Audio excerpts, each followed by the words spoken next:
Isang mapagpalang buhay kapatid. Purihin ang ating Panginoon dahil nandito ka ngayon at pinapanood itong video na to. At alam ko, dadaloy ang pagpapala ng ating dakilang Diyos ngayon sa oras na to sa buhay mo dahil ang pag-uusapan natin ay ang salita ng ating Panginoon. Sabi sa Matthew chapter 6 verse 33, "But seek first the kingdom of God and His righteousness, and all these things will be added to you." All these things will be added to you. Ano ba yung sinasabi sa atin ng Panginoon dito na all these things? Ito yung mga pagpapala ng ating Panginoon. Ito yung provisions ng ating dakilang Diyos sa mga pangangailangan natin, sa mga alalahanin natin sa buhay. At alam ko kapatid, naniniwala ka sa bagay nito na lahat ay ipoprovide ng ating Panginoon. At sino ba ang ayaw ng pagpapala ng ating Panginoon? Sino ba ang ayaw na may nagpo-provide sa lahat ng pangangailangan ng bawat isa atin? Meron tumutugon sa mga alalahanin natin sa buhay. Siyempre wala dahil gusto natin to at kailangan ng bawat isa sa atin itong bagay na to. Pero napakahalagang maintindihan natin na meron tayong part dito. Meron tayong kailangan gawin. Sabi nga sa unang part, we have to seek Him first. We have to seek His kingdom and His righteousness. At yan yung pag-uusapan natin ngayon sa oras na to. Dahil hindi lang po pagka sinabing seek God, seek His kingdom, hindi lang po ito yung sasabihin natin na, ay kilala ko na si Lord, kaya alam ko buo sa akin ang pagpapala. Hindi lang po iyon ganun. May mga dapat tayong gawin. May 3 bagay ako na i-share ngayon na paraan on how we can seek His kingdom and His righteousness first. Una na dito ay prayer. We have to pray.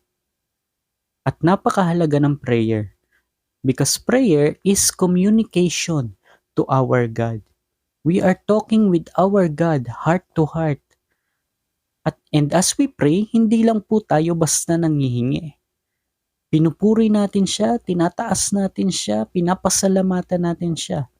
Sabi nga sa banal na kasulatan sa Philippians chapter 4 verse 6, "Do not be anxious about anything, but in every situation, by prayer and petition with thanksgiving, present your request to God."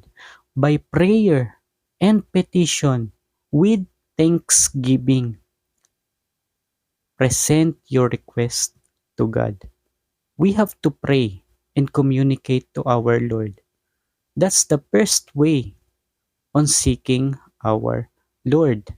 Siyempre, kung nagpe-pray tayo, kinakausap natin ang ating Panginoon, we also have to listen sa kung ano ba ang sinasabi ng ating dakilang Diyos. At doon makikita natin ang kanyang kadakilaan. Pangalawa, we have to read His words. We have to read the Word of God. We have to read the Bible.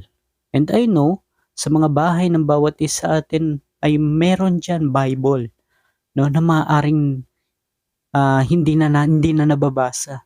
Pero kapatid, I encourage you to open it, to read His words, to read the Word of God, to read the Holy Scriptures. Dahil dyan mo makikita kung gaano kabuti ang ating Panginoon. Dyan mo mababasa, no, ang mga pangako sa iyo ng ating Panginoon. Dyan mo makikilala ang ating dakilang Diyos. You have to open it.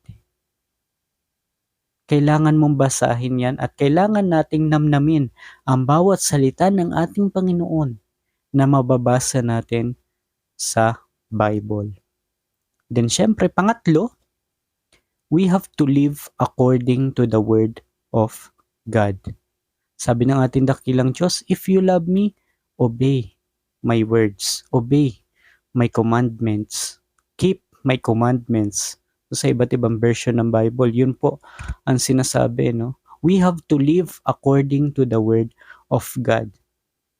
Siyempre, kailangan mong mabuhay sa kung ano yung sinasabi sa iyo ng ating Panginoon. Dahil magkaiba po ang paniniwala sa pananampalataya. Believing is different from having faith. Dahil ang faith ay pamumuhay sa kung ano ang pinaniniwalaan mo. If you believe that God loves you and you live in it, then you will see that our God is a loving God.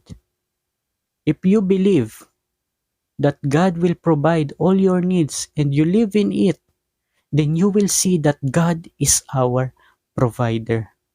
You will see His goodness. You will see His righteousness. Kaya ngayon sa oras na to kapatid, I encourage you to seek God first. Pray, read His words, and live according to the Word of God.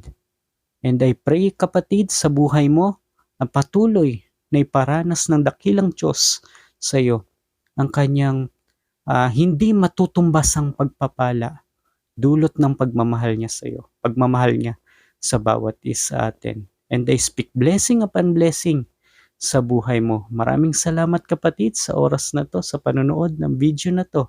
And I know, patuloy kang pagpapalain ng ating dakilang Diyos. Purihin ang Panginoon sa buhay mo and always remember, Jesus loves you.